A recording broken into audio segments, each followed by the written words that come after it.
So one of the things that prompted me, and right from that inception, a lot of things has gone on wrong. Staff were not properly placed, and the promotions were not given as at when due. In fact, when you are not in a position to make suggestions, you find it very difficult. In fact, you become so worried. So we are just managing, and I said, if we will be given an opportunity to serve. A warm welcome to you, everyone, wherever you may be watching across the globe. This is Think Tank TV, and my name is Moses Warribo. Recall, we said we will continue to keep tabs on the educational sector because of how important it is to our generation and our tomorrow. With me, we have in studio the chairman of Non-Academic Staff Union here in Bonny Island, Rivers State, Nigeria. He's going to come on set to tell us what we need to know in the educational sector and the welfare of staff members. If you're new to our station, ensure you do well to click the subscribe button, do us a comment, do us a mail, tell us how we can be of service to you, and we'll be here to serve you. Thank you so much for joining us, sir. Thank you, sir. Thank you. So Thank you. You're welcome once again to SET, and it's good to have you. So we'd like you to introduce yourself to our viewers out there. Tell them who you are, and maybe in a short word, your position you occupy as well. Okay. Thank you for having me, sir. Yes. My name is Comrade Elekwachi Gift Onye, the pioneer NASU chairman, Federal Polytechnic of Oil and Gas. NASU means Non-Academic Staff Union of Educational and Associated Institution. Thank you for having me once again. Thank you so much. Thank you so much. So you were elected as the chairman of the union, the pioneer chairman of the union not long ago, right? Very correct. So I want you to tell our viewers out there what the journey has been so far in these few months of your operation. Okay. Thank you very much. Yeah. And our election was done 6th of April 2022, where the national sent delegates from the state for the conduct of election and inauguration of the pioneer NASU members. And that day it was done, and a memo was sent also to management, and also NASU representative also came for there to be free and fair election. And also the security expert of the Polytechnic are also available, and they supervised it, and it was free and fair election that day. Wow. Okay. Yeah. Congratulations once again. Thank you, sir. Congratulations once again. Thank so before your people voted you to office, you obviously would have told them a lot of things you want to do for them. So can we go straight up to know what your plans are? What plans do you have for those who trusted you to give you their vote? Okay, thank you very much. Yeah. And one of the things that have prompted me to handle such position, and also there were a lot of people asking, is there not going to be even management? In fact, the current council, I want to thank the current council of the Polytechnic that gave us a good atmosphere. Asking, in fact, there were SANIP members before, the Senior Staff Association of Nigerian Polytechnic, SANIP, and also ASUP also recently did the election, and the council has been asking, what about NASU? So what I did, I started that process, and that process was achieved. And one of the things that also prompted me, because I was a pioneer staff of this Polytechnic in 2014, where Dr. Goodluck Ebele Jonathan appointed the pioneer rectors, rector, registrar, bursar, and the librarian. And we started working.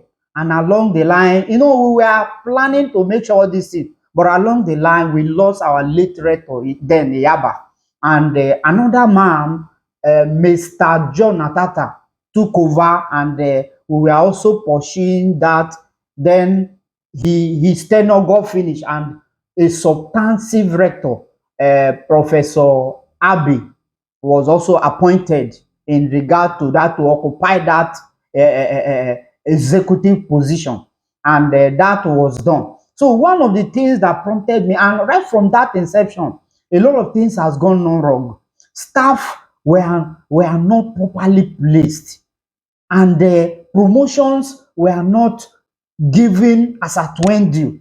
In fact, when you are not in a position to make suggestions, you find it very difficult. In fact, you become so worried.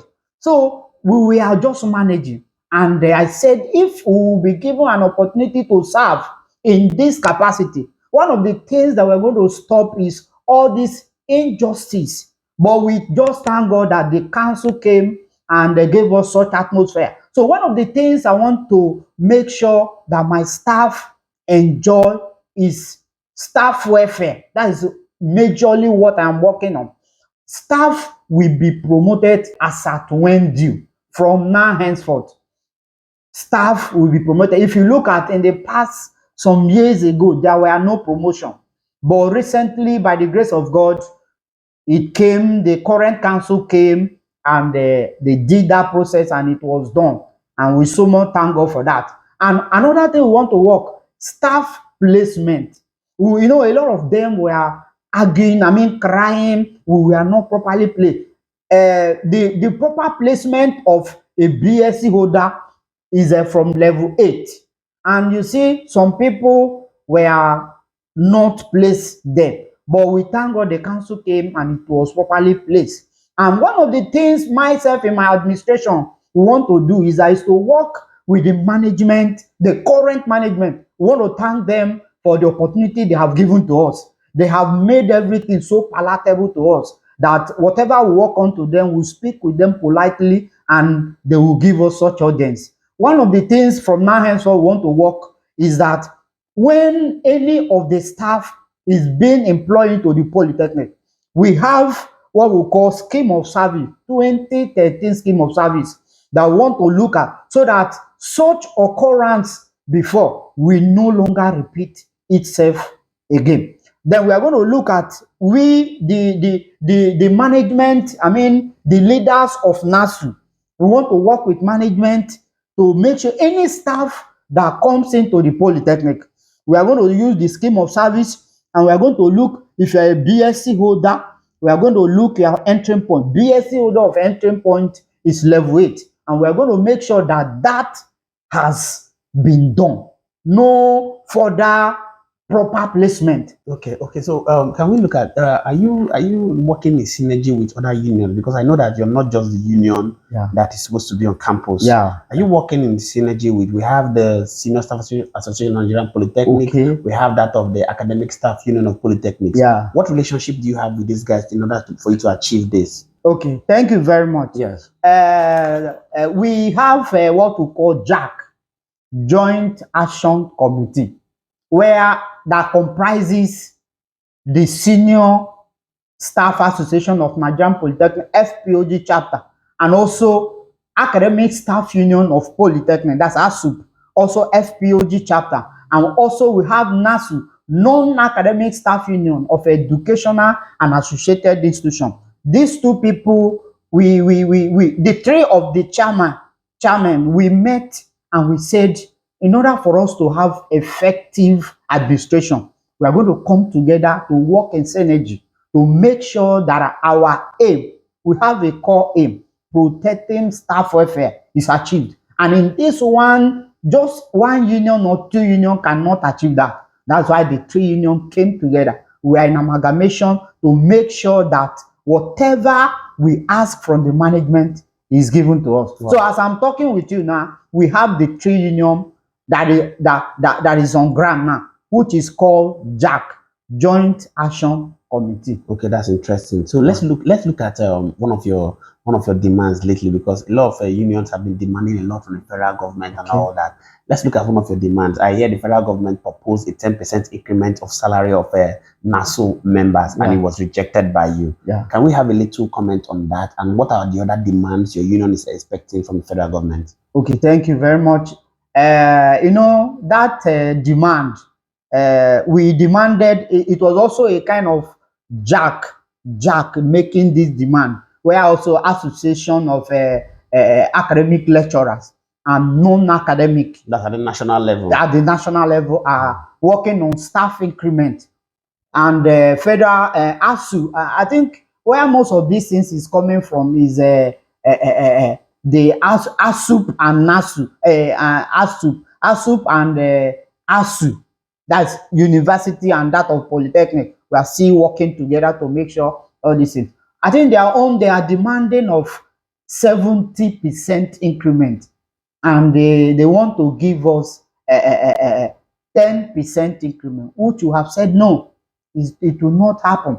So we have refused. In fact, that has been what has been keeping that increment. Federal government has agreed to increase staff salaries, but just because of the disparity between the two unions. Yes. And we have gone to, in fact, federal government has also called the two unions to make sure there is peace and tranquility in that aspect. Very interesting. So let's look at your emergence as the branch chairman again. Okay. We know that there has been complaints by other chairmen of unions that sometimes, by virtue of them trying to protect the interests of staff members, staff welfare, they get threats, they get intimidated by management or by other relevant agencies. Okay. Suppose as a branch chairman that is duly elected, you face intimidations by management or by other relevant agencies. How do you intend to tackle this circumstance? Sorry, I didn't finish up. You asked me two questions as at then.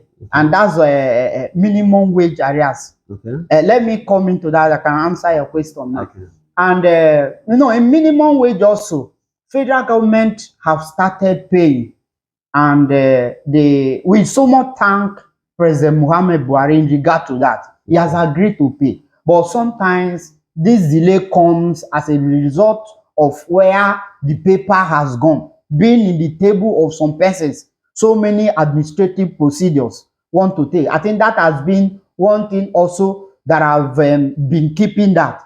But I think also they started paying some federal staff have started receiving theirs. Okay. And also in my own Polytechnic, we have received that. But it's just that it was not received properly. I mean, that should be irregularities in the IPPIS. Among the payment, okay. Yes, of the minimum wage. Okay. And minimum wage areas, minimum wage areas. Yes, okay. And we are hoping that IPPIS are doing the needful to make sure that that money is remitted. And assurance also was given to us that very soon all of the areas, minimum wage, promotional areas, will be credited to our account. Okay. Yeah. So back to our question. Okay. Supposing you are intimidated as a chairman by management, because obviously, coincidentally, some of the people who are you're going to be demanding the welfare needs of your members would coincidentally could be your bosses in the office. Okay. How do you intend to effectively work as a union chairman and also work as a subordinate of the institution? Okay. Thank you very much. I think one of the things I will want to talk in regard to that is for you to have, despite to have a union, we have not come to intimidate management, and management also are not allowed to intimidate us. We work with our right. In fact, there is one of our song that says, "There is victory for us." I think after this time I will sing that song. So what we are doing, what I'm saying, answering you in that regard is that we have not come to fight management. All our demand should be politely handled. As a leader, there are so many qualities of leaders. You don't fight your boss, but there is a way you put in your demands. A leader is somebody that you don't fight, struggle in getting something, but you get something in a diplomatic way. Yeah. Yes, you get something in diplomatic. You see, when you have something that you are requesting from your management, and they are saying no, threatening you, as a leader, as someone that has this quality of a leader, you don't have to panic them. You don't have to also threaten them back. You use diplomat Diplomacy. diplomacy Exactly. in following them, and you keep talking with them. Like me recently in the Polytechnic, there is something that we ask from the management, and they are saying we cannot give that, and let me not go into full details of that, but I know how I followed it up, and as I'm talking with you today, that has been given to us already. Interesting. You Okay, understand? so we're supposed to ask you one live question because Think Tank TV is mostly a television station that talks about the intellectual capacity of our viewers. We like to see how the intelligence of our viewers will be boosted by interviews. So we'd like to ask one or two live questions. And I wanted to ask you a live question, but you already delved into the area of leadership. Okay. So I'm going to throw that back at you about leaders. Okay. There are insinuations that some people say leaders are born. Some other people say leaders are made. What's your take on that? Okay, let me answer you based on that. I think I will agree with that saying that say some are born to rule. Oh, really? Yes. No, it's not done by humans. It is a wisdom that is being bestowed on you by your maker, God. Administrative knowledge. There are some persons, for instance, let me use instance. There are some persons, let me use as an instance. You might be older than me, academically, socially, and otherwise. And because of your social in the society, some people recommended you to head a position because they know you can deliver. And by the time you goes into that, because everything it takes, you have it to do. But sometimes you find it difficult to rule in that capacity. Okay, can we flip the script this time around to say it is you that go to the position and find it difficult to rule in that? Thank you so much for joining us.